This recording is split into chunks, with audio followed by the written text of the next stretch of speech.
నమస్కారం విజేంద్ర గారు. నమస్తే అండి శిరీష గారు.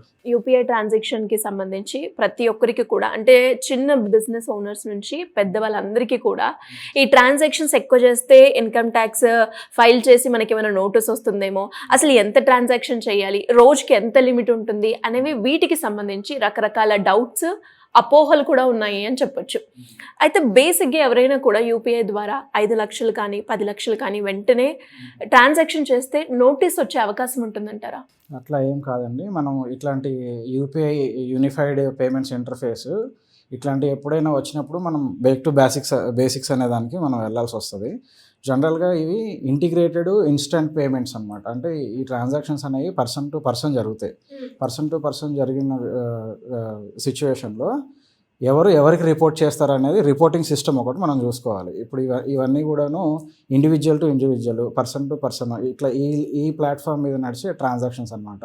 ఇది 5 లాఖే కానీ 10 లాఖే కానీ మీరు అడిగిన క్వశ్చన్ ఎట్లా అర్థం చేసుకోవాలంటే ట్రాన్చ్గా ఒక 5 లాఖ్ అనేది పడే పాసిబిలిటీ ఉంటుంది. కానీ ఒకటేసారి 5 లాఖ్ కానీ ఒకటేసారి 10 లాఖ్ కానీ యూపీఐ ద్వారా ట్రాన్సాక్షన్స్ అనేవి జరగవు. సో ఇట్లాంటివి స్పెసిఫైడ్ ఫైనాన్షియల్ ట్రాన్సాక్షన్ కింద ఐడెంటిఫై అవ్వవు. ఇన్కమ్ ట్యాక్స్ నోటీస్ కూడా రాదు. అండ్ అలాగే సార్, ఇప్పుడు రోజు మొత్తంలో మనము మీరు అన్నట్టుగానే ఒకటేసారి 5 lakhs వాళ్ళకి పంపించకపోయినా గ్యాప్ తీసుకొని మరీ పంపిస్తూ ఉంటారు కదా, అలా ఒకటేసారి మనం ట్రాన్సాక్షన్ చేసినా కూడా మనకి ఏమైనా ఎఫెక్ట్ ఉంటుందంట? ఏముండదండి. It all depends again. మళ్ళీ అక్కడ ఎవరైతే మర్చెంట్ పేమెంట్ యాక్సెప్ట్ చేసే వాళ్ళు ఉంటారో ఆ యాక్సెప్ట్ చేసే పర్సన్ జిఎస్టీ రిజిస్టర్డ్ వెండరా కాదా అని చెప్పి కూడా మనం క్రాస్ చెక్ చేసుకోవాల్సి ఉంటుంది.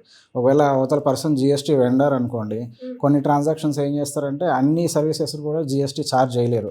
అలాంటి వాళ్ళు ఏం చేస్తారు, రివర్స్ ఛార్జ్ మెకానిజం కాన్సెప్ట్లో మీ దగ్గర కలెక్ట్ చేసిన అమౌంట్ లెట్స్ ఒక 100 రూపాయలు కలెక్ట్ చేశారనుకోండి, ఆయన చేసే కేటగిరీ ఆఫ్ బిజినెస్ని బట్టి ఆ 2% అయితే 2%, 5% కేటగిరీ అయితే 5% కేటగిరీ మన దగ్గర కలెక్ట్ చేసిన అమౌంట్లోనే ఆయన రివర్స్ పే చేస్తారు గవర్నమెంట్కి.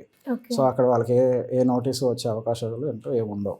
అండ్ అలాగే సార్, ఎవరైనా కూడా బిజినెస్ ఓనర్స్ పర్సనల్ యూపీఐ కనుక వాడితే ఎలాంటి ఎఫెక్ట్స్ ఉంటాయంట? పర్సనల్ యూపీఐ వాడితే ఎఫెక్ట్ అంటూ ఏమి ఉండదు. కానీ కరెంట్ అకౌంట్ తీసుకుంటే మనకి అకౌంటింగ్ రీకన్సిలియేషన్ ఈ ప్రాసెస్ ఏదైతే ఉంటుందో అది ఇన్కమ్ ట్యాక్స్ ఫైలింగ్ సీజన్లో చేసుకునేటప్పుడు చాలా ఈజీగా ఉంటుంది. రీకన్సిలియేషన్ అనేది ఈజీ అనమాట. అంటే ఇప్పుడు డెబిట్ ఎంట్రీస్ ఉన్నాయన్నీ కూడాను పర్చేసెస్ కింద, లేకపోతే క్రెడిట్ ఎంట్రీస్ ఉన్నాయన్నీ కూడాను సేల్స్ కింద కన్సిడర్ చేయడానికి చాలా ఈజీ. ఏది శాలరీ వెళ్ళింది, లేకపోతే ఏది వెండర్ పేమెంట్, ఏది జిఎస్టీ కింద అయ్యింది, ఇట్లాంటి రీకన్సిలేషన్ అకౌంటింగ్లో చేసుకోవడం అనేది చాలా ఈజీ అవుతుంది. మేమైతే జనరల్గా కరెంట్ అకౌంట్ ఓపెన్ చేసుకోమని అడ్వైజ్ చేస్తాం. అంటే ఇప్పుడు మీరు అన్నట్టుగానే బిజినెస్ ఎవరైతే చేస్తూ ఉంటారో వాళ్ళకి ఎలా డివైడ్ చేసుకోవాలి అంటారు? ఇప్పుడు మనకి ఒక అకౌంట్లో ట్రాన్సాక్షన్స్ చేసుకోవచ్చు, ఇంకొక అకౌంట్లో మన సేవింగ్ అయినా మనకు వచ్చిన పర్సనల్ అమౌంట్ అయినా ఉంటుంది. కాబట్టి ఇవి రెండింటిని మనకి ఇన్కమ్ ట్యాక్స్ చూస్తే మనకి ఎలాంటి భయం లేకున్నా చాలా ప్రొఫెషనల్గా ఉండడానికి ఎలా మెయింటైన్ చేయొచ్చు అంటే? ప్రొఫెషనల్ అంటే ఇప్పుడు మీరు ఇండివిజువల్ని రిఫర్ చేస్తున్నారు కదా, ఆ ఇండివిజువల్ అనేది ఎటువంటి టైప్ ఆఫ్ ఎంటిటీ నడుపుతున్నారు అనేది దాన్ని మనం డిఫరెన్స్ ఉంటుంది. ఇప్పుడు లెట్స్ ఇప్పుడు సూపర్ మార్కెట్స్ ఉన్నాయి, ఎక్కడ కూడా కంట్రోల్ అంటూ ఎవరికి మెయిన్ ప్రమోటర్కి ఉండదు. అంటే సెంట్రలైజ్ చేసేసి ఉంటుంది. వేరు every 5 kilometers radius, 2 kilometers radius ఇట్లా అన్నీ చేసే ఉంటాయి. సో ఇట్లాంటి వాటికి ఏం చేస్తారంటే ప్రతి ఒక్కరు ప్రమోటరే సైన్ చేయడు చెక్ మీద. కానీ ఫైనాన్షియల్ ట్రాన్సాక్షన్ చేయడం అనేది ప్రమోటర్ చేయడం అనేది పాసిబుల్ కాదనమాట. సో ఇట్లాంటి వాటికి ఏం చేస్తారంటే ఎక్స్పెండిచర్ అకౌంట్ అంటూ ఒకటి తీసుకుంటారు.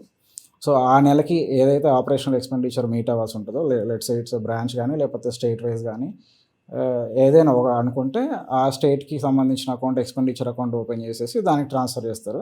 అదంతా ఒకటే కన్సాలిడేటెడ్ అమౌంట్ బుక్ కీపింగ్ చేసుకునేటప్పుడు ఈజీ ప్రాసెస్ అనమాట. ఇంకోటి ఇప్పుడు రెగ్యులర్ పేమెంట్స్ ఉంటాయి కొన్ని, మ్యాన్ పవర్ కన్సల్టెన్సీ. ఇప్పుడు ఒక బిజినెస్కి మ్యాన్ పవర్ కన్సల్టెన్సీ రన్ చేయాలి అవసరం ఉందనుకోండి, అప్పుడు మ్యాన్ పవర్ కన్సల్టెన్సీ అనేది 2,000, 3,000 ఎంప్లాయీస్, 50,000 ఎంప్లాయీస్ కూడా ఉంటారు. అట్లాంటి వాటికి ఏం చేస్తారంటే మెయిన్ కంపెనీ నుంచి నడపరు.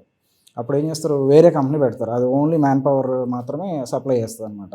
అట్లాంటి వాటికి ఆ కంపెనీకి ఏదైతే ఒకటే ఇన్వాయిస్ రైజ్ చేసుకొని పేరెంట్ కంపెనీ ఏదైతే ఉంటుందో ఆ పేరెంట్ కంపెనీకి ఇన్వాయిస్ రైజ్ చేస్తే పేరెంట్ కంపెనీ దానికి అమౌంట్ ట్రాన్స్ఫర్ చేస్తుంది. ఇది మ్యాన్ పవర్ కంపెనీకి.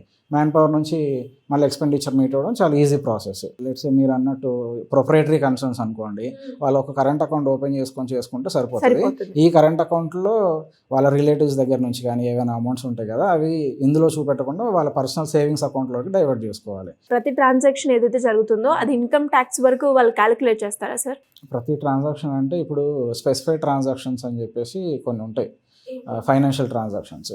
లెట్స్ సే ఇప్పుడు క్రెడిట్ కార్డ్ పేమెంట్ ఉందనుకోండి, credit card payment more than 1 lakh క్యాష్లో చేశారు అనుకోండి, అవి ట్రిగ్గర్ అవుతాయి. సో దీనికి రిపోర్టింగ్ ఎవరు చేస్తారు? క్రెడిట్ కార్డ్ బ్యాంక్ ఎవరైతే ఇష్యూ చేస్తారో ఆ బ్యాంకు ఇన్కమ్ ట్యాక్స్ అథారిటీకి ఇన్ఫామ్ చేస్తుంది. ఇట్లాంటి ట్రాన్సాక్షన్స్ ఇంకా కొన్ని ఉన్నాయి. ఇప్పుడు లెట్సే క్యాష్ డిపాజిట్ చేస్తారు, ఓకే, మోర్ దెన్ 10 lakh. అలాగే క్యాష్ విత్డ్రాల్ ఉంటాయి కరెంట్ అకౌంట్లో మోర్ దెన్ 50 lakh. సో ఇట్లాంటివి ఏమవుతుందంటే బ్యాంకే రిపోర్ట్ చేస్తుంది ఇన్కమ్ ట్యాక్స్ అథారిటీకి. సో ఈ ట్రాన్సాక్షన్ ఈ అకౌంట్లో జరిగిందని చెప్పి వాళ్ళే నాక్ చేస్తారు. సో ఇట్లాంటివి ట్రిగ్గర్ అవుతాయి 100%. అవి కాకుండా ఇప్పుడు మనం ఏదైనా ఫ్లాట్ కానీ ఏదైనా ఫిక్స్డ్ ప్రాపర్టీ ఏదైనా కొనుక్కున్నాం అనుకోండి, ఫిక్స్డ్ అసెట్ లాంటివి, అది మోర్ దెన్ 30 lakh ఉందనుకోండి, it's duty of a registrar to inform A income tax authority. So ఆయన కంపల్సరీ ఇన్ఫామ్ చేస్తారు. ఆ ఇన్ఫామ్ చేసింది మనకి ఏఎస్లో కూడా కనిపిస్తుంది. మనం ఈ రెండులో చూసుకున్నాం అనుకోండి, పలానా ట్రాన్సాక్షన్ జరిగిందని మనకు చూపిస్తుంది. దాన్ని మనం యాక్సెప్ట్ చేయొచ్చు. దాంట్లో డ్రాప్ డౌన్లో మనకు కొన్ని ఆప్షన్స్ ఉంటాయి. కొన్నిసార్లు ఏమవుతుందంటే డిస్ప్యూటెడ్ ట్రాన్సాక్షన్స్ కూడా వస్తాయి. లెట్స్ సే ఇప్పుడు వైఫ్ అండ్ హస్బెండ్ ఇద్దరు ఉంటారు, ఆ ప్రాపర్టీ వచ్చేసి జాయింట్ రిజిస్ట్రేషన్ అవుతుంది. ఈ జాయింట్ రిజిస్ట్రేషన్ అయినప్పుడు ఏమవుతుందంటే ప్రాపర్టీ వాల్యూ వచ్చేసి 2,50 lakh 3 crore అనుకోండి. ఇప్పుడు గేటెడ్ కమ్యూనిటీలో ఎవరో తీసుకున్నారు అనుకోండి, ఇట్లాంటి ట్రాన్సాక్షన్స్ 2.5 crore హస్బెండ్ అకౌంట్లో, 2.5 crore వైఫ్ అకౌంట్లో కూడా చూపిస్తుంది. సో టోటల్ కన్సిడరేషన్ 5 crore అన్నట్టు అయిపోతుంది. కానీ అక్కడ మీకు ఏఎస్లో మీరు లాగిన్ అయ్యి చూసుకున్నారు అనుకోండి, ఆ డ్రాప్ డౌన్లో మీకు కనిపిస్తుంది క్లియర్గా. అది మీరు ట్రాన్సాక్షన్ యాక్సెప్ట్ చేయడమా లేకపోతే ఏమైనా రిమార్క్ చేసేసి ఎవరి ఓన్ రిమార్క్ ఏదైనా పెడితే సరిపోతుంది అనమాట. సో ఇది ఫైల్ చేసే ముందు కొద్దిగా చూసుకోవాలి, ఎవరిదైనా ప్రొఫెషనల్ హెల్ప్ తీసుకోవాలి. అండ్ అలాగే సార్, ఇప్పుడు మీరు అన్నట్టుగానే చాలా మందికి ఉన్న అపోహ ఏంటి అంటే, ఒక పాన్ కార్డ్ కనుక మనం ఇస్తే కంప్లీట్ డీటెయిల్స్ మన ట్రాన్సాక్షన్స్ అన్నీ కూడా తెలుస్తాయి వాళ్ళకి అని చెప్తూ ఉంటారు.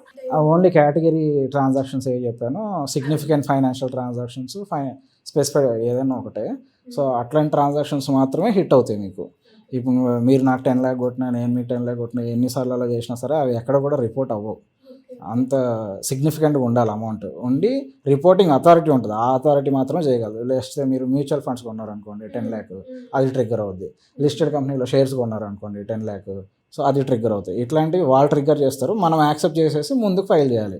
సో వాళ్ళు ట్రిగ్గర్ చేసాక కూడా మనం ఇగ్నోర్ చేసి డిస్క్లోజ్ చేయలేదు అనుకోండి, అప్పుడు నోటీస్ వస్తుంది. ఎంతవరకు ఉంటుంది సార్ మనకి టైం లిమిట్?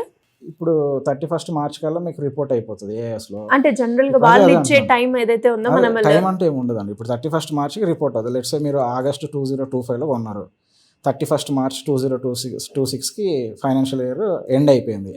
ఏప్రిల్లో మీకు రిఫ్లెక్ట్ అవుతూ ఉంటుంది. మీరు ఇండివిజువల్ అనుకోండి, ITR 1, 2 శాలరీడ్ పర్సన్స్ అయితే ఇప్పుడు ఈ 31st లాస్ట్ డేట్, ఈ July 31st, ఈ లోపల మీరు రిపోర్ట్ చేసుకోవాలి. ఒకవేళ డీలే అయింది అనుకోండి పెనాల్టీ ఉంటుంది, 5,000 పెనాల్టీ, అది కట్టుకొని చేసుకోవాలి. మళ్ళీ శాలరీస్ స్లాబ్ని బట్టి, ఇన్కమ్ స్లాబ్ని బట్టి పెనాల్టీ కూడా మారుతూ ఉంటుంది.